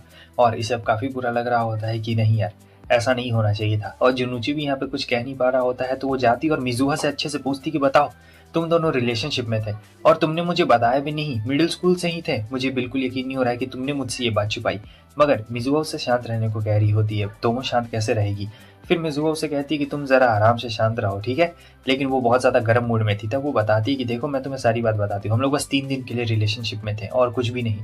ये सुन के तोमो हैरान हो जाती है कि 3 दिन का क्या रिलेशनशिप होता है। तब वो स्टार्ट से बताती है कि वो मुझे प्रपोज करने के लिए आया था और उस वक्त स्कूल में वो बहुत ज़्यादा फेमस था, तो मैंने भी ऐसे ही हाँ बोल दिया था, क्योंकि मुझे भी फेमस होना था सभी लड़कियों में और सब लोग को दिखाना था कि मैं जुनुची की गर्लफ्रेंड हूँ। इसलिए मैंने उसे हाँ कह दिया था, मगर मुझे क्या पता था कि वो इतना ज़्यादा बेकार निकलेगा। तुम्हें पता है सबसे पहले दिन वो मुझे कहाँ पे ले गया, उसने कहा कि वो मुझे अच्छी सी जगह दिखाना चाहता है। तो हम लोग साइकिलिंग करते गए और साइकिलिंग करते ही गए। ऐसे करते करते उसने लगभग मुझे 40 किलोमीटर तक साइकिलिंग करवाई। और तुम्हें पता है उतनी दूर जाने के बाद मुझे क्या दिखा है, वो सनसेट, प्यारा सा नज़ारा दिखा रहा था मुझे। और पता है उसके बाद से मेरी तबीयत भी बहुत ज़्यादा ख़राब हो गई और उसके अगले दिन भी वो फिर से मुझे ले गया। मुझे ये सब करना बिल्कुल भी अच्छा नहीं लग रहा था, तो मैंने सोचा कि मैं उससे ब्रेकअप कर लेती हूँ। तो मैंने ये सोचा था कि अगर मैं पहले बोल दूंगी ब्रेकअप का तो मैं ज़्यादा कूल लग जाऊंगी, मगर ऐसा होता नहीं है, क्योंकि जिस दिन मैं उसे ब्रेकअप करने के लिए गई थी उस दिन जुनुची ने ही मुझसे पहले बोल दिया था कि हमारा रिलेशनशिप ज़्यादा दिन के लिए नहीं टिकेगा, तो एक काम करते हैं कि हम लोग यहाँ पे ब्रेकअप कर लेते हैं, क्या कहती हो। तो मुझे काफ़ी झटका लगा कि मैं इससे हार गई, मुझे पहले बोलना चाहिए था, लेकिन मैंने नहीं बोला पहले। और अब मुझे बहुत ज़्यादा बुरा लगता है कि क्यों यार, क्यों मैंने पहले नहीं बोल दिया था उससे। तब यहाँ तोमो पूछ रही होती कि तो क्या तुम लोगों ने मतलब वो सब भी किया था, किस विस भी किया था क्या। लेकिन वो कह रही होती कि नहीं, हमने ऐसा किस विस कुछ भी नहीं किया था, 3 दिन का रिलेशनशिप ही था, तो किस विस क्या ही करते। और वैसे भी हम लोग मिड स्कूल में थे तो हम लोग बस अपना हाथ पकड़ के चलते थे और एक साथ में स्कूल जाते थे, और इससे ज़्यादा कुछ भी नहीं हुआ। तो ये सुन के तोमो को थोड़ा सा अच्छा लग रहा होता है कि चलो भाई, इनके बीच में ना किस विस हुआ है ना कुछ भी हुआ है, इसका मतलब अभी भी जुनुची मेरे लिए अवेलेबल है, तब तो ये काफ़ी ज़्यादा अच्छी बात है। उसके बाद मिजुआ जुनुची के पास जाती है और कहती है कि तुमने उसे सारी बातें बता दी क्या। वो कहता है कि मेरे मुंह से गलती से निकल गया और कुछ भी बात नहीं है। तो वो कहती है वैसे मैं भी पुरानी बातों को भुलाना चाहती थी, लेकिन एक बात मुझे याद नहीं आ रही है, तुम और तोमो तो मिड स्कूल में काफी अच्छे दोस्त थे, लेकिन जब तुम मेरे बॉयफ्रेंड बने तुमने उससे पहले ही उसके साथ अपना रिलेशन खराब कर लिया, मतलब तुमने उससे दोस्ती तोड़ ली। अब मुझे एक बात ये समझ में नहीं आ रही है कि क्या ये सब तुम्हारा प्लान था, और जैसे हमारा ब्रेकअप हुआ तुम लोग वापस से बेस्ट फ्रेंड बन गए। मुझे समझ में नहीं आ रहा है कि आखिर तुम यहाँ पे क्या दाल गला रहे हो। इसका मतलब जुनूची ने एक मास्टर प्लान खेला होगा। कुछ ना कुछ ऐसा किया होगा कि शायद तोमो से पसंद करने लगे, मगर जुनूची यहाँ पे कह रहा होता है कि ऐसा कुछ भी नहीं, हम लोग तो बस अच्छे दोस्त हैं। बाद में हम देखते हैं कि दोनों साथ में जा रहे होते हैं, जहाँ पे तोमो उससे पूरा शक कर रही होती है और पूछ रही होती है सारी चीज़ों के बारे में कि बताओ आखिर क्या बात है क्या बात है। लेकिन जुनूची कहता है कि नहीं, बस 3 दिन का रिलेशनशिप था और उसके अलावा और ज़िंदगी में और कोई भी नहीं है, बस अभी मेरी लाइफ में तुम ही हो और कोई भी नहीं है। लेकिन यहाँ पे जो हमारी तोमो रहती है वो बहुत ज़्यादा शक्की रहती है और उसे लग रहा होता है कि ये झूठ बोल रहा है। लेकिन फिर जो जुनूची रहता है कहता है उससे सारी बातें साफ साफ, तो वो मान जाती है और फिर एक दिन वो उसे मिलाती है मिसाकी से। हालांकि मिसाकी को वो देखता है कि अच्छा ये तो बॉयज़ का कैप्टन है और फिर वो कहती है कि मिलो इससे, ये मेरा दोस्त है। लेकिन जो हमारा जुनूची रहता है वो कहता है कि अच्छा तो तुम ही हो ना हमारे सेनपाई, और वो उसके सर पे मार देता है, हाथ नहीं मिलाता है। तो तोमो कहती गधे गई कि ये तुमने क्या किया, हाथ मिलाना था। फिर वो हाथ मिला रहा होता है क्योंकि तोमो ने उसे मारा रहता है और फिर वो कहता है कि तुम कराटे करते हो ना, मैं तुम्हारी स्ट्रेंथ देखना चाहता हूँ। उसे डरा रहा होता है भाई एक तरीके से। यहाँ पे मिसाकी को काफ़ी डर लग रहा होता है, हालांकि वो उनका सीनियर रहता है, फिर भी बताओ सीनियर के साथ ऐसा कर रहा है। तो जो तोमो रहती है कहती है कि सीनियर मुझे माफ़ कर दीजिए, ये बस ऐसा ही है, आप इसकी बातों का बुरा मत मानिएगा। उसके बाद वो पूछता है कि तुम उसके साथ मतलब इतना ज़्यादा क्लोज क्यों हो, वो तो बॉयज़ कराटे क्लब का कैप्टन है। तो वो बताती है कि मैंने अपना क्लब चेंज कर लिया। और फिर इसे याद आता है कि तोमो के डैड ने उसे बताया था कि हाँ उसने क्लब चेंज कर लिया है और वो बॉयज़ क्लब में है, सिर्फ एक लड़की है पूरे बॉयज़ क्लब में, ठीक है। यहाँ इसे काफ़ी अफसोस हो रहा होता है कि ओ माय गॉड, मैंने उनके कहने पे ही उस दिन क्लब चेंज क्यों नहीं किया, बात तेरी। आगे हमें दिखाया जाता है कि ये पूछता है चलने के लिए, मगर वो कहती है कि नहीं नहीं आज नहीं चल सकती हूँ, असल में आज कैरोल के साथ मुझे चाय पे जाना है, तो हम लोग एक काम करते हैं, हम लोग कल चलते हैं। और वैसे ये काफ़ी दिन से पूछ रहा होता है मगर ये हर दिन उसे मना करते जा रही होती, तो काफ़ी ज़्यादा बुरा भी लगता है जुनूची को। और जो तोमो है वो बिल्कुल समझ नहीं पा रही होती कि जुनूची क्या कहना चाहता था क्या नहीं कहना चाहता था। तो दूर से जो हमारी कैरोल मिजुआ रहते देख रहे होते, कैरोल कहती है क्या इनका रिलेशनशिप है, मगर मिजुआ कहती है कि नहीं इनका रिलेशनशिप नहीं है, इनका कुछ भी नहीं है, ये लोग बस ऐसे ही नॉर्मल फ्रेंड्स हैं। कैरोल कहती है कि ओ यार देखने से तो ऐसा बिल्कुल भी नहीं लगता है, देखने से तो ऐसा लग रहा होता है कि काफ़ी ज़्यादा सीरियस है। लेकिन मिजुआ कहती है कि नहीं ऐसा कुछ भी नहीं है, ये लोग बस बचपन के दोस्त है इसलिए इतने ज़्यादा क्लोज है, वरना कुछ नहीं है। आगे हम देखते हैं कि बस स्टैंड पे ये मिल चुका रहता है वापस से मिसाकी से। अब इसे तो तोमो ने मना किया रहता है कुछ भी करने से, तो ये बस नॉर्मल पूछ रहा होता है कि आप क्या बस का इंतजार कर रहे हैं आप भी आज। तो वो कहता है कि हाँ हाँ मैं भी इंतजार कर रहा हूँ। फिर मिसाकी बताता है कि वैसे तो मैं नॉर्मली अपनी बाइक से ही जाता हूँ, मैं बस नहीं लेता हूँ, लेकिन आज मेरी बाइक थोड़ी सी ख़राब हो गई है इसलिए मैं बस का सहारा ले रहा हूँ और कुछ भी नहीं। तो वो कहता है अच्छा तो ये बात है। और फिर बाद में वो बस में कहता है कि अरे आप इतना ज़्यादा दूर क्यों खड़े हैं, मिसाकी ऐसे ही डरा हुआ रहता है। फिर जब ये दोनों बैठ जाते हैं तो यहाँ उससे कुछ सवाल जब पूछ रहा होता है तो पता नहीं जुनिची को क्या हो जाता है। फिर ये कहता है कि तुम और तोमो में लड़ाई होगी तो कौन जीतेगा। तब ये बताता है कि मैं ऐसे तो तोमो से जीत सकता हूँ, लेकिन अगर रूल्स से हम लोग ना खेले तब तोमो जीत जाएगी क्योंकि वो मुझसे ज़्यादा स्ट्रांग है। मिसाकी कहता है रुको एक मिनट, तुम वो लड़की है तुम उसको मारोगे क्या। वो कहता है कि हाँ क्यों नहीं, वैसे वो सिर्फ लड़की थोड़े है यार, वो तो लड़का है एक तरीके से, मैं उसे ज़रूर मारूंगा। और वैसे भी हमारे बीच में काफ़ी अच्छी अच्छी लड़ाई होती है, काफ़ी अच्छी अच्छी फाइट हुई है हम दोनों के बीच में, लेकिन रूल्स के हिसाब से हम लोग खेलते हैं इसलिए मैं जीत जाता हूँ, और अगर रूल्स के हिसाब से ना खेला जाए तो वो जीत जाएगी, बहुत ज़्यादा ताकतवर है वो, समझे, और कुछ भी उसके बारे में मत बोलना। आगे हम देखते हैं कराटे क्लब में जहाँ पे मिसाकी बता रहा होता है कि वो थोड़ा ज़्यादा गर्म मूड का है। तब वो बोलती है कि हाँ आज तक मैंने जब भी उसे अपने किसी मेल बेस्ट फ्रेंड से मिलाया है या फिर फ्रेंड से मिलाया है वो हमेशा ऐसे ही करता है, आप उसे बुरा मत मानिएगा। लेकिन आपको पता है उसकी बुरी बात क्या है, वो मुझे लड़कियों जैसा ट्रीट नहीं करता, वो मुझे लड़कों जैसा ही ट्रीट करता है। अब यहाँ पे मिसाकी बोलने वाला रहता है कि नहीं वो तुम्हें लड़कियों जैसा ही ट्रीट करता है, बस तुम गलत समझ रही हो, लेकिन वो बोल नहीं पाता है क्योंकि जुनूची आ जाता है और कहता है कि सीनियर आप लोग का क्या हो रहा है, मज़ा आ रहा है। लेकिन तोमो समझ नहीं पाती है कि आखिर ये इतना ज़्यादा शांत क्यों हो गया। अगले सीन में हमें दिखाया जाता है ये लड़कियाँ रहती है और ये लोग तोमो के बारे में ही सोच रही होती है कि तोमो कितना ज़्यादा अजीब कपड़ा पहनती है लड़कों जैसा। तब तक तोमो वहाँ आ जाती है और वो लोग काफ़ी ज़्यादा शर्मा जाती है कि अरे ये क्या, ये यहाँ पे लड़कों के कपड़े पहन के आ गई। तोमो मिसुकी से पूछती है कि अरे ये मिजुआ ये क्या हुआ, वो लोग शर्मा क्यों गई। तब वो बताती है क्योंकि तुमने लड़कों जैसे कपड़े पहने हैं ना इसलिए, क्योंकि देखो नॉर्मली लड़कियाँ ऐसे कपड़े नहीं पहनती है, वो सिर्फ लड़के ही पहनते हैं। और यहाँ अब वो बता रही होती है कि मैं हाई स्कूल से यार मतलब ऐसे ही कपड़े पहनते आ रही हूँ, इसमें इतनी ज़्यादा बुरी बात क्या है। और फिर वो बताती है कि कैसे जो हमारा जुनूची है वो उसे इनवाइट कर रहा था लेकिन मैंने उसे मना कर दिया। मिजुआ कहती है ये तो बहुत ही अच्छा अपॉर्चुनिटी, अब तुम सामने से जाओ और जुनूची को इन्वाइट करो चलने के लिए, कहना कि बहुत दिन से मैं तुम्हें मना कर रही थी लेकिन चलो आज चलते, और देखना वो बिल्कुल डॉगी की तरह एकदम तुम्हारे पास आ जाएगा, वो बिल्कुल मना नहीं करेगा। लेकिन तोमो काफ़ी डर लग रहा होता है कि भाई कहीं वो कुछ कह ना दे, कुछ कर ना दे। मगर मिजुआ कहती है कि अरे तुम इतना ज़्यादा टेंशन क्यों लेती हो, कुछ भी नहीं होने वाला है, ठीक है, और बहुत ज़्यादा तुम्हें मज़ा भी आएगा। वैसे भी सबको एक ना बार ट्राई करना चाहिए। तो अब यहाँ पे वो क्लास में होती है और तोमो को बहुत ज़्यादा घबराहट हो रही होती है कि वो जुनूची से कैसे पूछे, लेकिन वो याद करती है मिजुआ की बातों को। तो फिर वह कह देती है कि चलो चलते हैं घूमने के लिए, क्या कहते हो, मैं आज फ्री हूँ। तो भाई वो बिल्कुल डॉगी जैसा ही एक्ट कर रहा होता है और तोमो सोचती है कि उसने बिल्कुल सही कहा था, भाई ये बिल्कुल वैसे ही एक्ट कर रहा है। तो फिर वो मिजुआ के पास जाती है उसे बताने के लिए। तब तक कैरोल भी आ जाती है और सारी बातें सुन लेती है। तो आज ये लोग इसके लिए कपड़े चुनने के लिए जाएंगे, क्योंकि लड़कों वाले कपड़ों में ये थोड़े ना जा सकती है। सो उसके बाद अब ये लोग आ चुके रहते हैं शॉपिंग के लिए। तो ये लोग कुछ इसके लिए ऐसा चुन रहे होते हैं जो कि ज़्यादा ना लड़कों जैसा लगे ना एकदम लड़कियों जैसा लगे। तोमो के ऊपर वैसा थोड़ा सूट करेगा ना, क्योंकि तोमो थोड़ी सी मस्कुलर रहती है, ठीक है, इन जैसी फ्लफी फ्लफी नहीं रहती है। तो अब यहाँ पे ये लोग पूछते हैं तुम्हारे पास क्या है, तब इसके पास 2 जोड़ी जूते के अलावा और कुछ भी नहीं रहता है। मतलब बाकी लड़कियों वाले कपड़े नहीं रहते, लड़कों वाले रहते हैं। तो अब ये लोग इसके लिए कपड़े डिसाइड कर रहे होते हैं कि कौन सा चुना जाए। और फिर वो लोग कहते हैं कि हम लोग अच्छे दोस्त हैं ना, तो तुम मतलब अपनी डेट से वापस आना, मतलब डेट नहीं है, ऐसे ही घूमने के लिए जा रही हो ना, तो वापस आना तो सब चीज़ बता देना कि आखिर क्या क्या हुआ तुम दोनों के बीच में, और जो जो नहीं हुआ। हम लोग पक्के वाले दोस्त हैं ना। तो कैरोल यहाँ पे उसे पूरा एकदम फोर्स कर रही होती कि बताना ज़रूर, और मिजुआ भी। अब अगले दिन हम देखते हैं कि डेट के लिए वो रेडी हो चुकी रहती है और ये एकदम परफेक्ट रहता है ड्रेस, ना लड़कों जैसा ना लड़कियों जैसा। और फिर वो कहता है कि चलो चलते हैं। उसके बाद ये लोग बेसबॉल के लिए आते हैं। तो पहले भी ये लोग आते थे, पहले ये लोग 120 की स्पीड वाली करते थे, लेकिन अब 160 के पास आए रहते हैं। और तोमो सोचती क्या मैं ये कर पाऊंगी, लेकिन पहली ही बॉल में होम रन मार देती है भाई, मतलब काफ़ी कमाल का। उसके बाद बॉलिंग के लिए आते हैं। तो पहले हल्का वाला बॉल उठाते थे, लेकिन इस बार भारी वाला बॉल उठाया है जुनूची ने। पता नहीं वो क्या करना चाहता है। वो कहती क्या मैं कर पाऊंगी, लेकिन वो कर लेती भाई। पहला ही हिट में सारे का सारा बॉल गिर चुका रहता है। उसके बाद कैरियोके का बारी रहता है। तो वो कहती चलो चलते हैं। इसे लगा था कि यहाँ पे भीड़ होगा, लेकिन ये तो एक कमरा रहता है छोटा सा, और जो काफ़ी अंधेरा और शांत कमरा रहता है। तो यहाँ पे कैरियोके में गाना गाना रहता है। अब इसका एंजल और डीमन इसका भाई कान भर रहे होते हैं। तो उसके बाद वो सोचती है कि मैं क्या करूँ क्या करूँ, यहाँ पे तो गाना गाना है। वो कहता है कि अरे गाना क्यों नहीं गाती हो, जो भी मन करे गाओ, कोई दिक्कत नहीं है, कोई यहाँ पे तुम्हें सुनने वाला नहीं। और वैसे भी जब तुम बचपन में मुझे एडवेंचरिंग के लिए ले जाया करती थी ना, तब मुझे काफ़ी अच्छा लगता था। मैं भले नहीं जाना चाहता था, लेकिन मैं जाता था तो मज़ा आता था। अब यहाँ पे ये गाना शुरू करती है और यहाँ पे ये बच्चों वाला गाना गा रही होती है। और फिर पता है जुनूची जो रहता है रिकॉर्ड भी कर लेता है। उसे पता भी नहीं लगता है कि जुनूची ने रिकॉर्ड किया है, लेकिन इसे काफ़ी हंसी आ रही होती है। फिर वो डेट के बारे में सारी चीज़ें इन लोगों को बता रही होती है, जहाँ पे दोनों का एकदम अजीब हाल होता है। कह रही होती है कि क्या तुमने बच्चों वाला गाना गाया कैरियोके में। वहाँ कोई बच्चों वाला गाना नहीं गाता है भाई, वहाँ पे अच्छे अच्छे गाने गाए जाते हैं। लेकिन तोमो को काफ़ी शर्म आ रही होती है। उसके बाद अब दोनों उठ के जाने लगते हैं, लेकिन जो जुनूची रहता है कुछ देखता है और ये कोई वीडियो होता है। ये लोग भी हंसते हुए जा रही होती है। तब हम देखते हैं ये किसी और का नहीं, तोमो का ही उसने वीडियो बना लिया था। तो वो एकदम हैरान होती है, क्योंकि इसमें वो एकदम डिफरेंट। तो हम देखते हैं कि यहाँ पे मिजुआ जा रही होती है, तो तात्सुमी उसे हाय कहने आ जाता है। वो हाय गुड मॉर्निंग कह देती है, तो ये काफ़ी खुश हो जाता है, मगर इग्नोर करके चली जाती है। अब यहाँ पे जो तात्सुमी रहता है उसका एक ही मोटिव था कि वो उसे खुश देखना चाहता था। जुनूची से वो कहता है कि मैंने उसे कभी भी हंसता हुआ नहीं देखा है, मगर जुनूची कहता है मैंने तो हमेशा उसे हंसते हुए देखा है।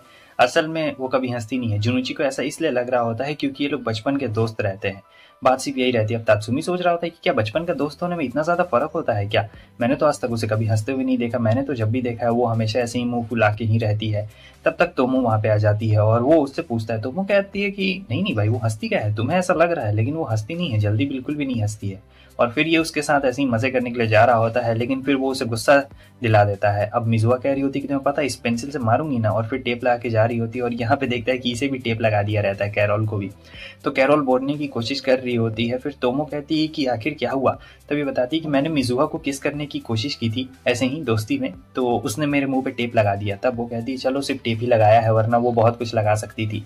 और यहाँ पे ये बंदा ट्राई कर रहा होता है। मिजुआ कहती है तुम्हें मुझसे क्या चाहिए था। वो बोलता है कि मैं आपको खुश देखना चाहता हूँ। तब वो कहती है अच्छा तो तुम मुझे पसंद करते हो, तो अगर तुम मुझे पसंद करते हो तो तुम मुझे डायरेक्टली अप्रोच क्यों नहीं करते हो, क्योंकि अगर तुम मुझे डायरेक्टली अप्रोच करोगे तो इसमें बहुत ज़्यादा मज़ा आएगा, कम से कम मैं खुश तो हो जाऊंगी और तुम मेरे चेहरे पे स्माइल भी देख पाओगे। तात्सुमी सोचता है कि अच्छा ऐसी बात है, लेकिन मैं बस आपको हंसता हुआ देखना चाहता हूँ। मगर मिजुआ बिल्कुल भी नहीं हंस रही होती और कह रही होती कि अगर हंसता हुआ देखना चाहते हो तो डायरेक्ट अप्रोच करो, और हाँ अगर मज़ा आ गया मुझे तो मैं एक काम करूंगी कि वो जो पेन था ना, इस बार तुम्हें दिखाऊंगी नहीं, सीधे तुम्हारी आंखों में मार दूंगी, ठीक है। और यहाँ पे ऐसे उसे धमकाते हुए चली जाती है, लेकिन ये तो कुछ और सोच रहा होता है। अब तोमो आती है, पूछती कि आखिर यार तुम्हारी प्रॉब्लम क्या है, मगर मिजुआ यहाँ पे कुछ बोल ही नहीं रही होती है। मिजुआ कहती है कि नहीं भाई मेरी कुछ भी प्रॉब्लम नहीं है, तुम एकदम आराम से रहो। तोमो कहती है कि अगर तुम किसी बात से गुस्सा हो तो, लेकिन वो कहती है कि नहीं मैं बिल्कुल भी गुस्सा नहीं हूँ, और एकदम आराम से रह रही होती है। तोमो से बात करने की कोशिश कर रही होती है, मगर ये तो यहाँ पे कुछ सुन ही नहीं रही होती है भाई। ये तो अपना अलग ही बात कर रही होती है और तोमो को घुमा फिरा देती है, क्योंकि तोमो इसकी इतनी समझदार बिल्कुल भी नहीं ना रहती है। इसलिए तोमो भी यहाँ पे हैरान थी कि यार ये आखिर गुस्सा क्यों है। आगे हमें दिखाया जाता है कि अब यहाँ लड़कियों को ये देखती है, सोचती कि मुझे भी लड़कियों को हक करना है यार। मिजुआ कहती है तो अच्छा इसका मतलब तुम्हें भी? तो वो कहती है कि तुम्हें भी से क्या मतलब है तुम्हारा? मतलब मैं भी लड़की हूँ और मैंने पहले भी लड़कियों को हक करने का कोशिश किया है, लेकिन वो लोग मुझे लड़का समझ लेते हैं क्योंकि मेरा ग्रिप और पावर लड़कों इतना है, उससे ज़्यादा भी है। इसलिए वो लोग मुझे समझ लेते हैं कि मैं उन्हें नुकसान पहुँचा रही हूँ, मगर ऐसा बिल्कुल भी इंटेंशन नहीं रहता मेरा। मैं तो उनके साथ दोस्ती करना चाहती हूँ, तुम मुझे हक क्यों नहीं करती हो? हाँ, हम लोग तो बचपन के दोस्त हैं और तुमने मुझे कभी भी हग नहीं करने दिया। लेकिन मिजुआ कहती है कि ऐसा कभी भी नहीं है कि मैंने तुम्हें हग नहीं करने दिया है। बात तो ये है कि तुम अपनी पावर को ज़्यादा ही कंट्रोल नहीं कर पाती हो, तुम बहुत ज़्यादा उत्सुक हो जाती हो। तो वो कहती है मुझे भी लड़कियों जैसा हैंडशेक करना है, उनके साथ हग करना है, जैसे लड़की एक दूसरे के साथ हरकतें करती है नॉर्मल लड़कियाँ, उसी तरीके से मुझे भी करना है। मगर मिजुआ कहती है कि हाँ हाँ हम लोग कर सकते हैं, क्यों नहीं कर सकते? तो वो कहती है हाँ हम लोग कर सकते हैं क्योंकि हम लोग बहुत ही पुराने दोस्त हैं। तो वो कहती है कितने पुराने? तो जन्म से ही रहते हैं, क्योंकि इनकी मॉम भी एक दूसरे की दोस्त रहती है, तो ये लोग भी एक दूसरे के बचपन से ही दोस्त रहते हैं। मगर आज तक मिजुआ ने उसे कभी भी कुछ वैसा करने नहीं दिया जैसे लड़कियां हरकतें करती है। अब वैसे मुझे पता है कि क्या क्या हरकतें करती है, मगर मैं तुम लोग को बताऊंगा थोड़े, तुम लोग खुद जानो भाई क्या हरकतें होती है और क्या हरकतें नहीं होती है। उसके बाद वो उसे कुछ और बोलती है तो ये काफ़ी शर्मा जाती है। आगे हमें दिखाया जाता है कि कैरोल कहती है कि आइए मुझे हक कर लीजिए, क्योंकि कैरोल थोड़ी नासमझ रहती है। अब यहाँ पे वो उसे हक कर लेती है और सोचती है अच्छा तो ये बहुत ज़्यादा सॉफ्ट है भाई, लड़कियाँ काफ़ी कमाल की होती है। उसके बाद हिलते डुलते आ रही होती है जैसे कि क्या हो गया, काफ़ी शर्म भी आ रही होती है। तब वो बताती है कैरोल स्पेशल केस है। फिर जाती है वो दूसरे लड़कियों को भी हक कर रही होती है पीछे से, और काफ़ी ज़्यादा अलग लग रहा होता है, उसे महसूस हो रहा होता है। और बाकी लड़कियाँ भाई इससे डर रही होती है कि आखिर ये क्या हो गया। फिर कैरोल इसे हर दिन हक करते रहती थी। अब एक दिन क्या होता है कि मिजुआ को वो कुछ बोलती है हेलो गुड मॉर्निंग, लेकिन वो उसे इग्नोर करके जाने लगती है। तो इन्हें लगता है कि पता नहीं ये इतना नाराज़ क्यों हो गई है। तो जो कैरोल रहती है वो बता रही होती है कि मैंने तो इसे कभी भी खुश नहीं देखा है, क्या ये नाराज़ है क्या? तब तो वो बताती है कि नहीं वो नाराज़ नहीं है, वो बस उसका चेहरे का एक्सप्रेशन हल्का सा चेंज हो जाता है। अगर तुम बहुत ही बारीकी से देखोगी तो उसका आईब्रो और थोड़ा सा आंख वैसे हो जाता है जब वो नाराज़ होती है। कैरोल कहती है कि आप बिल्कुल टेंशन मत लीजिए, मेरी वजह से नाराज़ है तो मैं उनसे ज़रूर माफ़ी मांग लूँगी। तो उसके बाद कैरोल जाती है और सीधे बेंच पे अपना सर पटक देती है और कहती है कि मुझसे कोई गलती हो गई तो प्लीज़ आप इसके लिए मुझे माफ़ कर देना। लेकिन जो हमारी मिजुआ रहती है वो यहाँ पे भी नहीं हंसती है, और जो कैरोल रहती है वो कह रही होती कि मैं तो इसी नादान हूँ तो आप इसके लिए मुझे माफ़ कर दीजिएगा। मिजुआ कहती है कि अरे मैं नाराज़ थोड़े ना हूँ और तुमसे तो बिल्कुल भी नाराज़ नहीं हो सकती हो, तुम इतनी ज़्यादा प्यारी बच्ची हो कि तुमसे नाराज़ कोई क्यों होगा। मगर कैरोल कह रहा होता है कि नहीं, अगर कोई बात है तो माफ़ कर दीजिएगा। लेकिन मिजुआ कहती कि नहीं नहीं नहीं नहीं यार तुम इतना ज़्यादा क्यों कर रही हो, इसमें तुम्हारी कोई भी गलती नहीं है। तो अभी भी वो थोड़ी सी दुखी रहती है। तो अब तोमो की बारी रहती है, वो पूछती कि क्या बात है, आगे तुम इतनी ज़्यादा दुखी क्यों हो? तब ये बताती है कि मैं जिससे दुखी हूँ वो तुम लोग नहीं हो, और तुम लोग बेकार में कोशिश क्यों कर रहे हो? मेरा गुस्सा कहीं और पे था लेकिन मैंने तुम लोगों के ऊपर निकाल दिया, प्लीज़ तुम इसके लिए मुझे माफ़ कर देना। तो वो यहाँ पे उसके मुंह से माफ़ी वर्ड सुन के बहुत ज़्यादा हैरान हो जाती है और सोच रही होती है कि वाह यार ये लड़की इतनी ज़्यादा मतलब चेंज हो गई, मुझे यकीन नहीं। और फिर उसके गले को पकड़ लेती है और कहती है कि मैं और ज़ोर से हक करूँ क्या? तो यहाँ मिजुआ कहती है कि तुम मुझे इतनी आसानी से हक कर ले रही हो, जुनूची को क्यों नहीं करती हो? तब वो शर्मा जाती है और कहती है कि एक लड़की एक लड़के को हक करेगी मतलब ऐसे? तो वो कहती है जुनूची तो तुम्हें बार बार हक करता है, क्या तुमने वो देखा नहीं है? तब वो कहती है कि हाँ वो मुझे हक करता है, मगर मैं उसे कैसे मतलब हक कर सकती हूँ? आखिर ये तो बहुत ज़्यादा मतलब इम्पॉसिबल है, लोग पता नहीं क्या सोचेंगे। तो वो बहुत शर्मीली लड़की रहती है, तुम लोग को मैं बता देता हूँ। लेकिन मिजुआ कह रही होती है कि इसमें शर्माने वाली क्या बात है, वो तुम्हें हक कर सकता है, तुम उसे हक नहीं कर सकती क्या? तुम उसे जाओगी और उसे हक करोगी तो वो उसकी थोड़ी मस्ती ले रही होती है, ठीक है, मज़ा आ रहा होता है उसे। बाद में हमें दिखाया जाता है कि जो जुनूची था वो यहाँ छुट्टी होते हुए जा रहा होता है, तो तोमो उसके पीछे आके उसे बहुत ही ज़ोर से हक कर लेती है। और ये देख के ये भी हैरान हो जाता है कि अरे ये क्या हो गया है, मतलब इसने मुझे हक कर लिया। तो वो छुड़वा लेता है और कहता है कि तुम स्कूल कैंपस में ये सब नहीं कर सकती हो। तब वो कहती है कि क्या, तुम जो इतने दिनों से मुझे हक करते आ रहे हो वो उसका क्या है? तब वो कहता है कि वो सब चलता है मगर ये सब नहीं चलता है। फिर उसके बाद तो भाई मुंह मारती है बहुत ही जोरदार उसे। आगे हमें दिखाया जाता है कि तोमो यहाँ पे सो रही थी, अब प्यारी लग रही होती है, सोते वक्त उठती है तो जुनूची यहाँ पे रहता है और कहता है कि हेलो कैसी हो डार्लिंग। तो डार्लिंग यहाँ पे उठ चुकी रहती है और वो कहती है कि तुम यहाँ पे क्या कर रहे हो? तब वो बताता है कि अरे तुम्हारे डैड ने मुझे यहाँ पे भेजा है। लेकिन वो बहुत चिल्लाती है कि आखिर तुम यहाँ पे क्या कर रहे हो गधे कहीं के। तो वो पूछता है तुम्हारे डैड आखिर कहाँ पे? तब तक उसकी मॉम आ जाती है और फिर वो हेलो आंटी कहता है तो ये उसके कान खींचने लगती है और बताती है कि मेरा जो हस्बैंड है वो हमेशा डोजो में ही रहता है, वो नहाता धोता सब चीज़ वहीं पे है, डोजो में ही है, और मुझे ये बात बिल्कुल पसंद नहीं, और तुम उसके स्टूडेंट हो तो मैं इसमें तुम्हारी भी गलती मानूंगी। आगे हमें दिखाया जाता है कि कुछ खास तोमो ने बनाया रहता है, मगर ये कुछ खास लग नहीं रहा होता है, ये बड़ा अजीब सा कुछ उसने बनाया रहता है, मगर जो हमारा जुनूची रहता है वो सब चीज़ खा लेता है। उसके लिए कोई फ़र्क नहीं पड़ता है कि क्या है, चाहे तोमो हो या फिर उसकी मॉम हो, वो सब चीज़ हज़म कर लेता है। अब यहाँ पे तोमो की मॉम को गुस्सा आता है कि वो बंदा भी बच्चों जैसा शर्माता है, अगर मैं उसे टच कर दूँ तो वो एकदम बेहोश हो जाता है। मुझे समझ में नहीं आता, हमारी इतनी बड़ी बेटी हो गई फिर भी उसका ये हाल है, मैं उसे बिल्कुल नहीं छोड़ूंगी। आगे हमें अंकल को दिखाया जाता है। सो जो अंकल रहते हैं यहाँ पे डोजो की प्रैक्टिस कर रहे होते हैं, लेकिन देखते हैं कि अरे ये क्या, तोमो की मॉम वहाँ पे है, मतलब उनकी वाइफ जब से वो उसे छूती है वो तो भाई बेहोशी हो चुके रहते हैं। अंकल तो एकदम पूकी निकले, और ये बात जुनुची भी बोल रहा था कि तुम्हारे पापा तो एक नंबर के पूकी हैं, मतलब छूते ही फिसल गए। लेकिन फिर यहाँ पे ये बता रही होती कि नहीं ऐसी बात नहीं है, जब वो लोग कॉलेज में थे ना तब डैड बहुत ज़्यादा मतलब थे, लेकिन डैड थोड़े से पूकी हैं, वो बात अलग है। और जब भी कॉलेज में कोई मॉम को परेशान करता था या उन्हें परेशानी आती थी तब डैड एकदम खड़े रहते थे, मतलब तुम समझ सकते हो कैसा स्टोरी होगा। उसके बाद हमें दिखाया जाता है कि ये दोनों तो अपना अलग प्लान बना रहे होते हैं, और जब तोमो कहती है कि मैं भी तुम्हारे साथ आऊँ क्या, लेकिन तब ये लोग मना कर देते हैं, क्योंकि जो कैरोल रहती है उसे सीक्रेट डेटिंग एडवाइस चाहिए रहती है हमारी प्यारी मिजुआ से। तो ये लोग उसे बोका बना देते हैं और टोपी पहनाते हुए कहते हैं कि जाओ तुम जुनुची के साथ लंच करो। अब जब ये लंच कर रही होती है तो सब लोग बात कर रहे होते हैं, लेकिन जुनुची को लग रहा होता है कि वाह कितना अच्छा है, इसके साथ मैं अकेले खा रहा हूँ, बहुत ज़्यादा मज़ा आ रहा है। आगे हमें दिखाया जाता है कि जब ये लोग बात कर रहे होते हैं उतनी देर में मिसाकी वहाँ पे आ जाता है। मिसाकी कहता है कि ओ आप इसकी दोस्त है क्या, असल में मिजुआ को वो नहीं जानता था। और फिर वो मिजुआ का हाथ पकड़ते हुए कह रहा होता है कि प्लीज़ आप इसका अच्छी तरीके से ख्याल रखिए, एकदम छोटी सी बच्ची जैसी है, प्यारी सी है, मैं आपको अपनी बहन मानता हूँ, प्लीज़ आप इसका अपने अच्छी तरीके से ख्याल रखिएगा। मतलब एकदम भाई अजीब टाइप का लड़का रहता है, कुछ भी बोलो। और जो कैरोल रहती है वो तो मस्त आराम से, और उसके बाद वो कहता है कि ठीक है कैरोल तुम अपना ख्याल रखना, मैं इन्हें तुम्हारे हवाले सौंपता हूँ। अब यहाँ पे वो चला जाता है और ये कहती है कि वो तुम्हें बिल्कुल बच्चों की तरह ट्रीट करता है, लेकिन कैरोल को भी बहुत ज़्यादा मज़ा आ रहा होता है कि हाँ भाई सही में बहुत प्यार करता है। आगे हमें दिखाया जाता है कि ये तो गुस्सा कर रही होती है कि तुमने मुझे कहाँ छोड़ दिया, तब तक वो जो लड़की रहती है वो उन्हें बुला रही होती है और तोमो को बताती है कि कैसे एक जो सीनियर बंदा है 3rd ईयर का वो हमें परेशान करता है। पहले उसने मुझे प्रपोज किया, मैंने रिजेक्ट कर दिया, तो अब वो मुझे परेशान कर रहा है और वो सभी लड़कियों के साथ ऐसा ही करता है, प्लीज़ तोमो तुम मेरी मदद करो। तो अब तोमो को तो यहाँ पे बहुत गुस्सा आ रहा होता है, कह रही होती है कि अच्छा कौन है वो बदमाश लड़का, चलो मैं तुम्हारे बदले देख लेती हूँ कि कौन है। उसके बाद वो जाती है और फिर भाई वो जो बंदा रहता है वहाँ पे खड़ा रहता है और कह रहा होता है तो तुमने यहाँ पे लड़कियों को बुला लिया, तुम्हें क्या लगता है मैं डरूंगा, और ये एक नंबर का बदमाश गुंडा टाइप का रहता है। तो तोमो कहती है कि मैं तुम्हें ठिकाने लगा दूंगी, मगर वो तोमो की बात नहीं सुन रहा होता है क्योंकि तोमो लड़की रहती है। हालांकि फिर भी वो उन्हें डरा रहा होता है और तोमो को यहाँ पे बहुत ज़्यादा गुस्सा आ रहा होता है कि उसे इग्नोर कर रहा है और कहता है कि हट जाओ यहाँ से। लेकिन तोमो उसे एक लात मारती है तो वो बंदा सीधे वहाँ बेहोश हो जाता है और कहती है तुम लोग क्यों डर रही हो, अगर इसे किसी के पीछे आना होगा तो ये मेरे पीछे आएगा, तुम लोग बिल्कुल भी टेंशन मत लो। और तोमो का ये रूप देख के दोनों लड़कियां पिघल जाती है और सोचती है ये तो हीरोइन है भाई। आगे हम देखते हैं कि वो बंदे प्लानिंग बना रहे होते हैं तोमो को मारने का, मतलब 1v5 यहाँ पे होने वाला था, लेकिन ये सारी बात जो हमारा जुनूची रहता है वो सुन लेता है कि ये लोग तोमो को मारने का प्लान बना रहे। तो वो जाके उस बंदे को मारता है और ये लोग कहते हैं कि तुम्हारी इतनी हिम्मत, हमारे साथी को मारते हो। उसके बाद तो भाई यहाँ पे लड़ाई हो जाती है। आगे हमें दिखाया जाता है कि वो सारे बंदे यहाँ पे तोमो के पास आते हैं और तोमो के पास आके उससे माफी मांगते हैं। तोमो को समझ नहीं आता, बाद में जब ये जारी होती है तो जुनूची से कहती है कि पता है क्या हुआ, वो सब चीज़ हुआ और ये तुम्हारे गाल पे चोट कैसे लग गई। तब वो बोलता है कि कुछ नहीं, मैं बस गिर गया था। तोमो कहती है कि तुम मिडिल स्कूल के बाद कुछ ज़्यादा ही गिर रहे हो, तुम्हें इतना नहीं गिरना चाहिए। और वैसे दोस्तों अगर आपको इसका पार्ट 1 अच्छा लगा तो पार्ट 2 के लिए कम से कम 2000 लाइक्स तो तुम लोग इसके ऊपर कर देना। जितना जल्दी लाइक करोगे उतना जल्दी मैं नया पार्ट लेके आ जाऊंगा। वैसे तुम लोग को हैप्पी होली और अच्छे से मनाना, ठीक है, बाय बाय।